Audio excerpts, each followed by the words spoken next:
दोस्तों नमस्कार, Z plus news में आपका स्वागत है।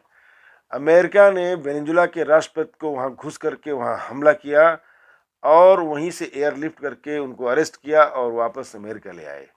उनके ऊपर अब वहां मुकदमा चलाया जाएगा और किस बात का? ड्रग ट्रैफिकिंग का, कि वो नार्को टेररिज्म फैला रहे थे, वो ड्रग व्यापार में लगे हुए थे, जिससे अमेरिका का बहुत नुकसान हो रहा था, ड्रग आ रहा था वहां से। ये तो एक उस पर है दोस्तों। आज इस पर गंभीरता से बात करेंगे कि वास्तव में इसके पीछे अमेरिका की मंशा क्या है।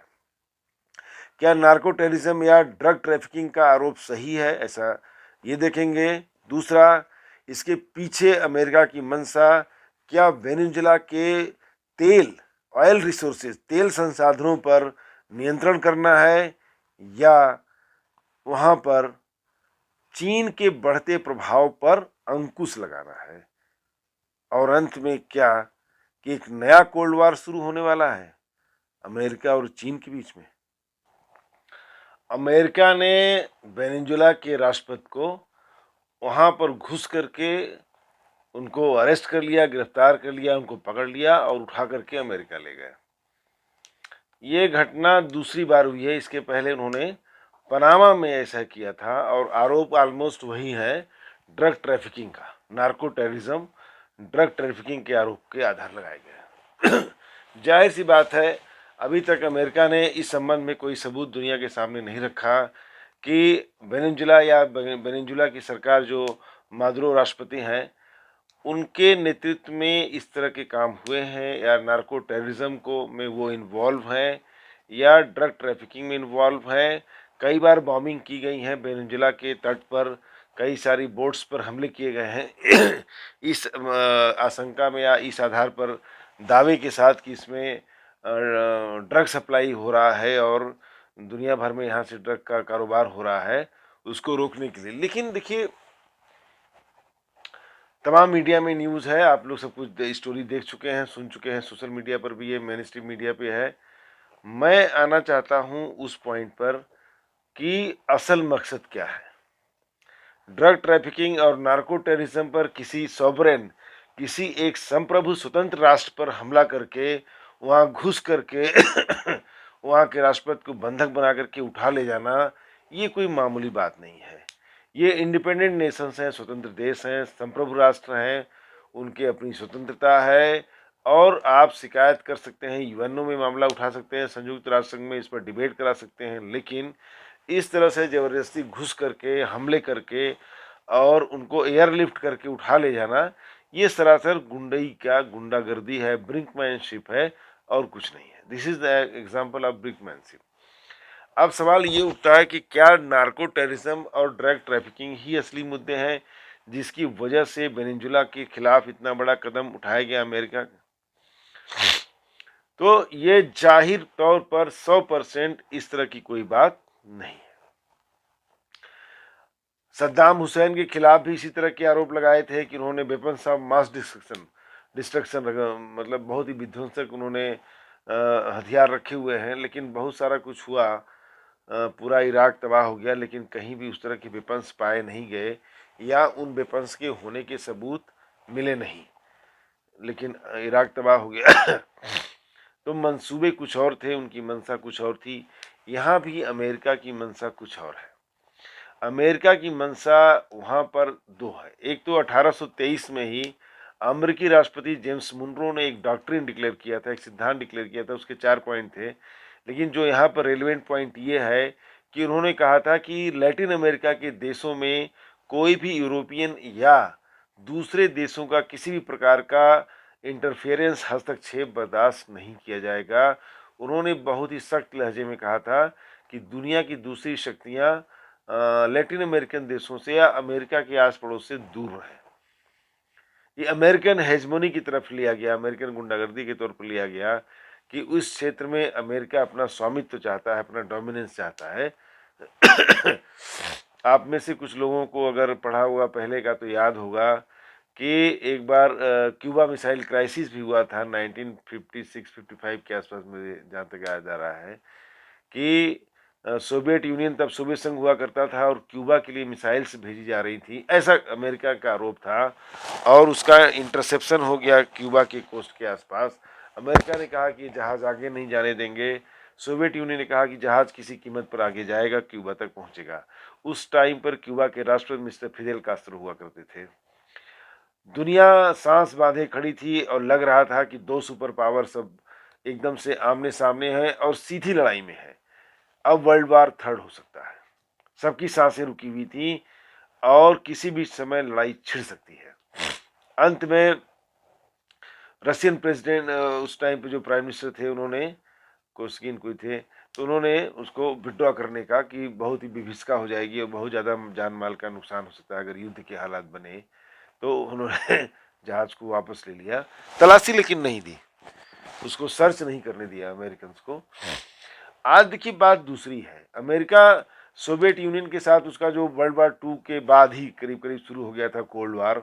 कोल्ड वार चला। कोल्ड वार को मतलब समझते हैं शीत युद्ध, जिसमें सीधे दोनों पावर्स लड़ाई में नहीं होते लेकिन इनडायरेक्टली वो लड़ाइयों में इन्वॉल्व होते हैं और एक दूसरे को नीचा दिखाना, एक दूसरे के हितों को नुकसान पहुंचाना, अपने हितों को बचाना, ये सब कार्रवाई की जाती हैं। अब देखिए, लैटिन अमेरिका में अमेरिका के दो तरह के इंटरेस्ट हैं। पहला मैंने बताया कि मुंडो डॉक्ट्रिन जो 1823 की डॉक्ट्रिन है, हालांकि कुछ लोग उसको डोमुरो डॉक्ट्रिन कह रहे हैं, डोनाल्ड ट्रंप का भी मिला दे रहे हैं उसमें, लेकिन डोनाल्ड ट्रंप के निशाने पर वेनेजुएला आज से नहीं है, बहुत पहले से है सोरिंदाई है। वेनेजुएला बहुत बड़ा तेल का भंडार है। दुनिया का 17% पेट्रोलियम प्रोडक्ट ऑयल वहां पर है, खनिज ऑयल है, लिक्विड गोल्ड ये अमेरिका के लिए बहुत जरूरी है। 1976 तक अमेरिकी कंपनियां वहां से तेल निकालती थीं और वहां पे अपना काम करती थी, अमेरिका को उसका फायदा मिलता था।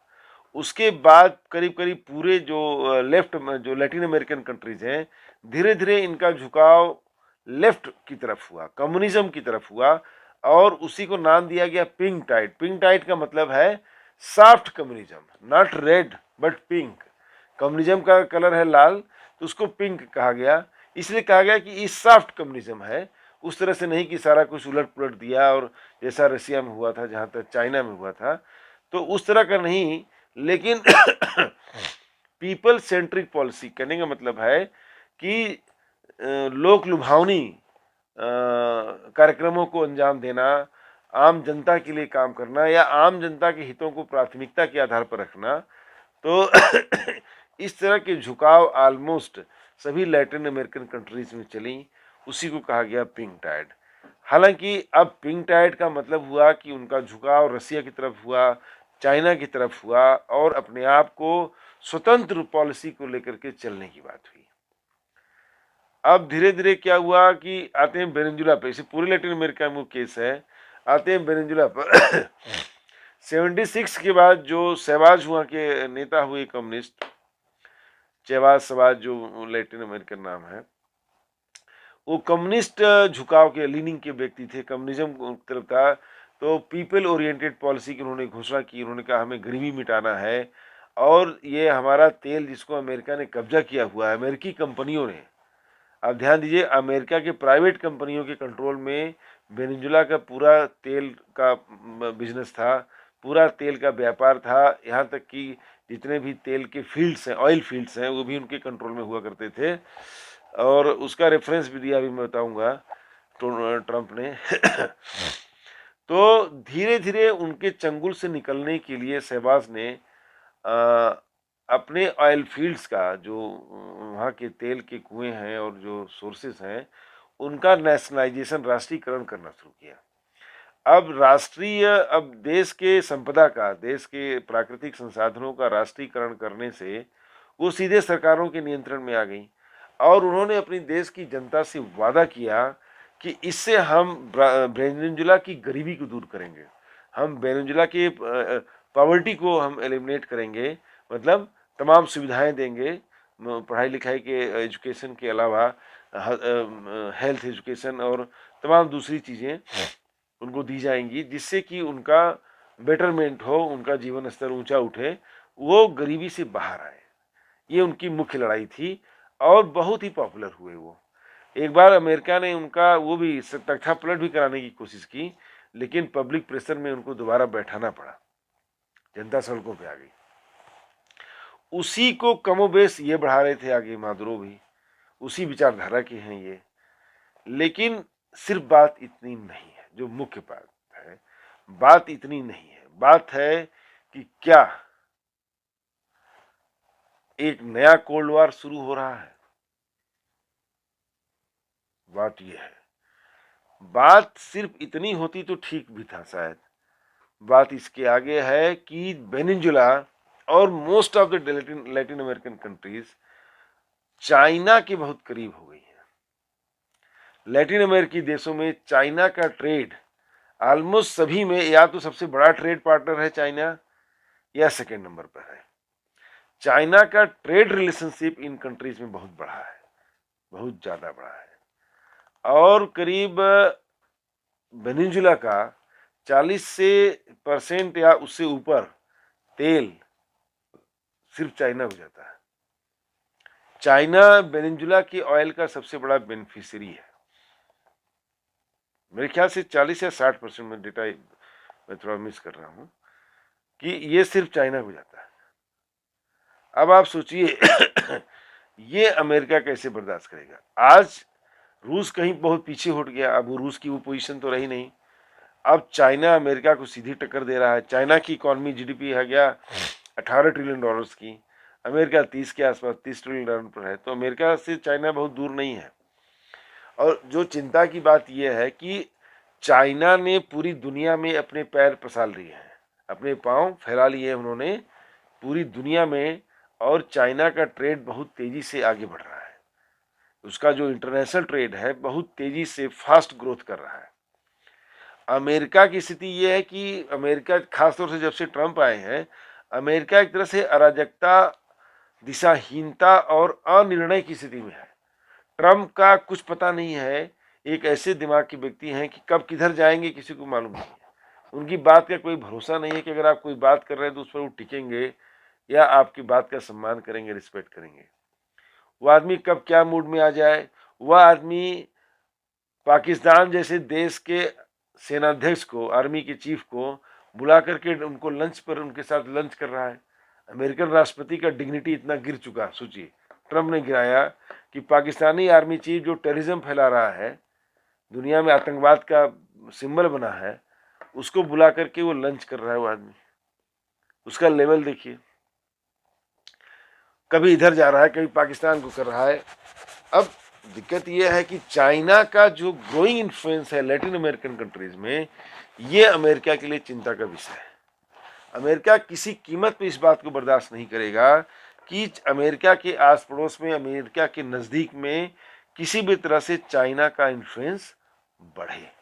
रसिया हालांकि उस पोजीशन में अब नहीं है, लेकिन चाइना का पोजीशन स्ट्रांग हो रहा है। चाइना पर पॉलिटिकल कंट्रोल है एक आदमी का, जिनका जो चाइनीज प्रेसिडेंट है जिनपिंग का। और चाइना बहुत ही सधे हुए कदमों से आगे बढ़ रहा है। यह अमेरिका के लिए चिंता का विषय है। चाइना क्योटिक कंडीशन में नहीं है, अराजकता के किसी प्रभाव में नहीं है। अमेरिका इस टाइम पर अराजकता के प्रभाव में है। वहां पर कुछ समझ में नहीं आ रहा है वो क्या कर रहा है। और चाइना सधे हुए कदमों से आगे बढ़ रहा है। चाइना का टारगेट एक स्पोर्ट्स पर्सन की तरह बिल्कुल क्लियर है और चाइना उस टारगेट की ओर बढ़ रहा है। उसको सुपर पावर बनना है। आज अमेरिका को हर तरफ से चाइना टक्कर दे रहा है। एवरीवेयर, दुनिया में जहां जहां भी अमेरिका के पांव हैं, चाइना वहां आग बिछाने का काम कर रहा है। चाइना वहां पहुंच रहा है, उसे बड़ा ट्रेडिंग पार्टनर बन रहा है। चाइना अपना दांव बहुत ही सधे हुए तरीके से खेल रहा है। चिंता का विषय ये है। तो चाइना के बढ़ते प्रभाव और वेनेजुला के ऑयल रिसोर्सेज पर नियंत्रण, वो तो एक प्राथमिकता माना जा सकता है कि अब वहां पर क्या करेंगे, कोई फ्रेंडली रिजीम बिठा देंगे। बहुत उन्होंने कोशिश की थी हटाने की, इसी इलेक्शन के माध्यम से सेप्टॉस करके कुछ करके, लेकिन बात बनी नहीं, क्योंकि पब्लिक ओरिएंटेड या लोकप्रिय कार्यक्रम चलाए उन्होंने, जो जनता के वेलफेयर के लिए, आम जनता के कल्याण के लिए, तो वो उससे लोकप्रिय हो जाते हैं लोग, सरकार, तो उनको हटाना मुश्किल होता है।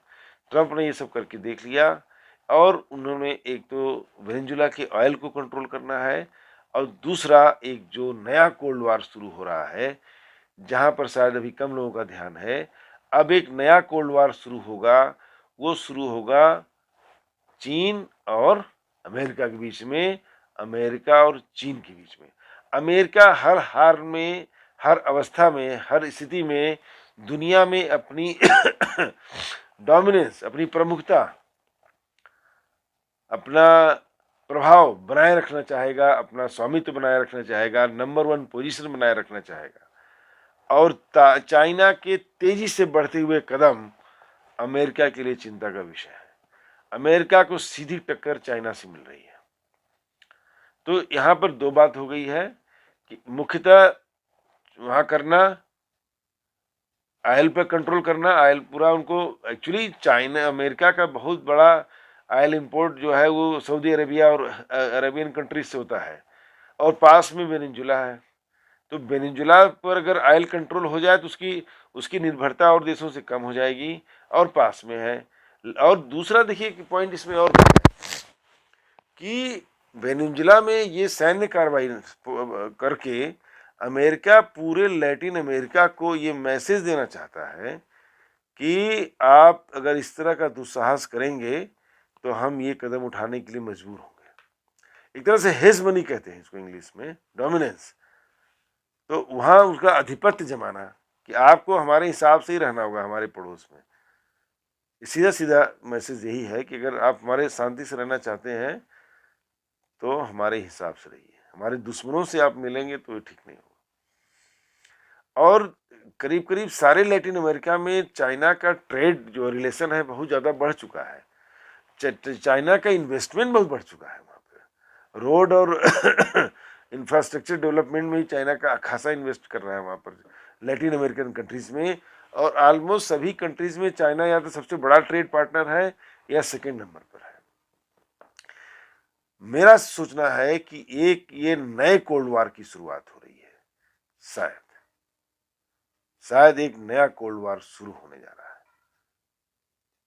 मिलते हैं दोस्तों नेक्स्ट वीडियो पे किसी और टॉपिक पर, या इसमें कुछ और नया ताजा आएगा तो उसमें बात करेंगे। नमस्कार, धन्यवाद।